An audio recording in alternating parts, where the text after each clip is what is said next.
Bismillahirrahmanirrahim. Assalamu alaikum student. Today I am going to solve exercise 5A question 5 of Oxford Mathematics T3 8th edition. Before starting the question, I request you please subscribe my channel and press the bell icon button.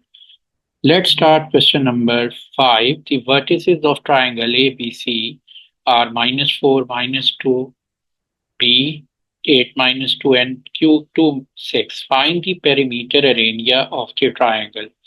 देखिए यहाँ पर हमारे पास ये सामने figure दी हुई है और इस फिगर में जो कोऑर्डिनेट्स हैं ए बी और सी मेंशन है।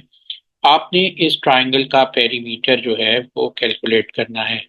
तो आपको मालूम है पेरीमीटर जो है वो अराउंड द लेंथ होती है किसी भी शेप की। तो पेरीमीटर ऑफ ट्राइंगल जो है वो किसके इक्वल होगा? Perimeter of triangle A B C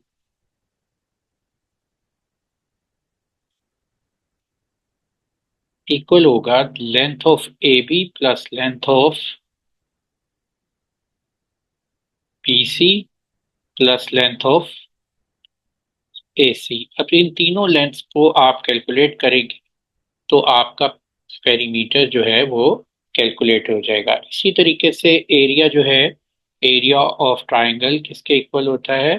area of triangle equal होता है 1/2 बेस इंटू हाइट। तो यहाँ पर area of triangle A B C equal होगा 1/2 बेस इंटू हाइट। अब आपके पास जो हम बेस दी हुई है वो लेंथ है ए बी। तो हम यहाँ लिख लेंगे 1/2 A B into height. Height जो है इस डिस्टेंस को हम कहेंगे ए बी साइड के ऑपोजिट जो वर्टेक्स है इससे एक परपेंडिकुलर ए बी पे हम ड्रॉ करेंगे। जैसे ये मैंने परपेंडिकुलर ड्रॉ किया है तो ये किस पॉइंट पर इसको इंटरसेक्ट कर रहा है, इस पोजीशन पर इंटरसेक्ट कर रहा है, इसको नेम दे देते हैं डी। तो ये जो लेंथ सी डी होगी ये इसकी हाइट होगी। तो 1/2 A B into C D. अब यहाँ पर हम ये जो वैल्यूज हैं ए बी बी सी ए सी इनको कैलकुलेट करेंगे, उससे हमारे पास पेरीमीटर आ जाएगा और फिर हाइट कैलकुलेट करेंगे, उससे हमारा एरिया ऑफ ट्राइंगल आ जाएगा ए बी सी का। तो सबसे पहले हम ए बी लेंथ जो है वो कैलकुलेट करते हैं। तो ए बी लेंथ किसके इक्वल होती है? अकॉर्डिंग टू डिस्टेंस फार्मूला हम यहाँ पर ए बी लेंथ निकालने के लिए डिस्टेंस फार्मूला अप्लाई करेंगे x2 minus x1 whole square plus y2 minus y1 whole square. तो यहाँ पर आपके पास जो कोऑर्डिनेट्स दिए हुए हैं ए के -4 -2 और बी के कोऑर्डिनेट्स हैं हमारे पास 8 -2। इन कोऑर्डिनेट्स में को x1 y1 रख लेते हैं, हम इसको x2 y2 रख लेते हैं।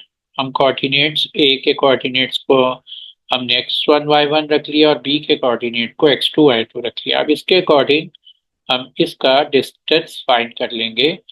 तो यहाँ पर ये हमने स्क्वायर रूट भी मेंशन करना है। तो अब इसमें x1 x2 की वैल्यू सब्सटीट्यूट कर देते हैं।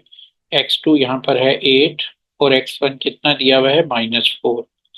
तो -4 और ये स्क्वायर ब्रैकेट का आ जाएगा प्लस y2 क्या है -2 -2। अब आप यहाँ पर नोट करो ये आ जाएगा 8 + 4 होल स्क्वायर प्लस -2 -2 कितना होगा?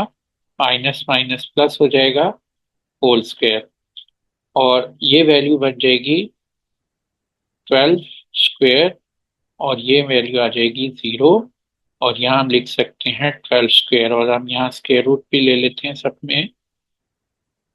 तो ए बी की वैल्यू आ गई है हमारे पास 12 स्क्वायर प्लस 0 12 स्क्वायर होता है। अब अगर स्क्वायर स्क्वायर रूट से कैंसिल हो जाएगा तो ए बी की लेंथ यहाँ पर बन जाएगी 12। इसी तरीके से अब हमने ए सी की लेंथ कैलकुलेट करनी है और बी सी की करनी है। अब नेक्स्ट हम कैलकुलेट करते हैं लेंथ ऑफ बी सी। तो बी सी लेंथ लेने के लिए बी और सी के कोऑर्डिनेट हम यहाँ पर मेंशन कर देते हैं। बी का कोऑर्डिनेट है 8-2 और सी के कोऑर्डिनेट्स हैं 2-6। अब आपने इनके कोऑर्डिनेट्स को, ये हमने नेम दिया हुआ है x2 y2, और ये कोऑर्डिनेट्स था x2 y2, और इसको हम नेम दे देते हैं x3 y3। अब आप देखो कि डिस्टेंस फार्मूले में आपने जो अकॉर्डिंग टू डिस्टेंस फार्मूला है वो है x2 minus x1 whole square plus y2 minus y1 whole square.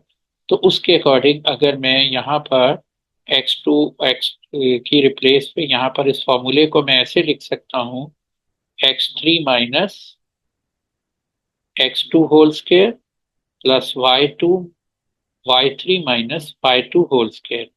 Basically formula वही है, डिफरेंस ये है कि यहाँ पर हमने x2 की रिप्लेस पे x3 लिख दिया है, y2 की रिप्लेस पे y3 लिख दिया है। तो पहले x कोऑर्डिनेट का डिफरेंस लेते हैं, फिर y कोऑर्डिनेट्स के बिटवीन डिफरेंस लेते हैं। तो x कोऑर्डिनेट का जो डिफरेंस है उसको हम x3 माइनस x2 कह दिया हमने, और y के कोऑर्डिनेट्स के डिफरेंस को y3 माइनस y2 कह दिया। x3 है 2 और x2 की वैल्यू है 8, तो ये हो जाएगा 2 minus 8 whole square plus y3, हमारे पास वैल्यू आ रही है y3 है 6 और y2 है -2। तो अब आप इसको सिंप्लीफाई करें तो ये -2 -8 -6 होल स्क्वायर, और इसको भी सिंप्लीफाई करें ये हो जाएगा 6 + 2 होल स्क्वायर, और ये वैल्यू बन जाएगी 36, और ये 8 स्क्वायर कितना होता है 64, और ये वैल्यू आ जाएगी 100। और इसका अब हम यहाँ पर स्क्वायर रूट मेंशन कर देते हैं। तो ये 100 स्क्वायर रूट क्या होता है 10 के इक्वल होता है, तो BC की जो लेंथ है वो 10 के इक्वल आ गई है। इसी तरीके से हम नेक्स्ट स्टेप में AC की लेंथ ले लेते हैं। तो A के कोऑर्डिनेट्स हमारे पास दिए हुए हैं -4 -2, और C के कोऑर्डिनेट हैं 2 6, और इनको हमने नेम दिया हुआ है x1 y1 का, और इसको नेम दिया हुआ है x3 y3 का। तो अब आपने जो डिस्टेंस फार्मूला है वो basically x2 minus x1 whole square है plus y2 minus y1 whole square है, और यहाँ पर जो ये डिफरेंस है वो x कोऑर्डिनेट के बिटवीन डिफरेंस आपने लेना है। तो ये बनता है x3 माइनस x1, और इसी तरह ये y कोऑर्डिनेट के बिटवीन जो डिफरेंस होगा y3 माइनस y1। तो इसके अकॉर्डिंग जो है आपने अब आप वैल्यू जो है AC की कैलकुलेट कर लेंगे। x3 की रिप्लेस पे मैं 2 लिख दूंगा, और x1 की रिप्लेस पे -4 होल स्क्वायर, और इसी तरह भी y3 में ये 6 है देखें, और y1 -2 है, तो ये लिख दूंगा 6 माइनस -2। तो ये हमारे पास वैल्यू बन जाएगी 2 + 4 whole square plus 6 + 2 whole square. तो और इसको आप लिख सकते हो 2 + 4 6 स्क्वायर 36, 6 + 2 8 स्क्वायर, तो ये 64 होगा।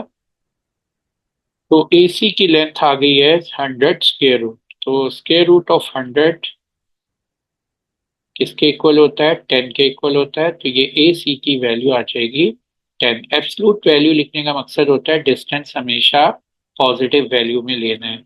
तो अब आपने कैलकुलेट करना है पेरीमीटर और एरिया ऑफ ट्राइंगल। तो अब यहाँ पर perimeter of triangle AB plus BC plus AC है। ये देखें ये AB की लेंथ है 12 और BC की लेंथ आ रही है वो 10 है, और AC की लेंथ भी 10 है। तो इसको अब हम ऐड कर लेते हैं, तो वैल्यू हो जाएगी 32 यूनिट। वैल्यू आंसर आ जाएगा। एरिया ऑफ ट्राइंगल लेने के लिए आपके पास लेंथ ऑफ AB, और लेंथ ऑफ AB कितनी दी हुई है देखें 12 है, और यहाँ पे हम लिख देते हैं 1/2 12 मल्टीप्लाई CD लेंथ देखें यहाँ पर ये वर्टिकल डिस्टेंस है, इसको हम कैलकुलेट कर लेंगे। यहाँ यस, यहाँ पर ये 2 यूनिट -2 है और ये 6 है। तो यहाँ हम हाइट या सी डी लेंथ जो है वो लिख लेंगे 6 - -2।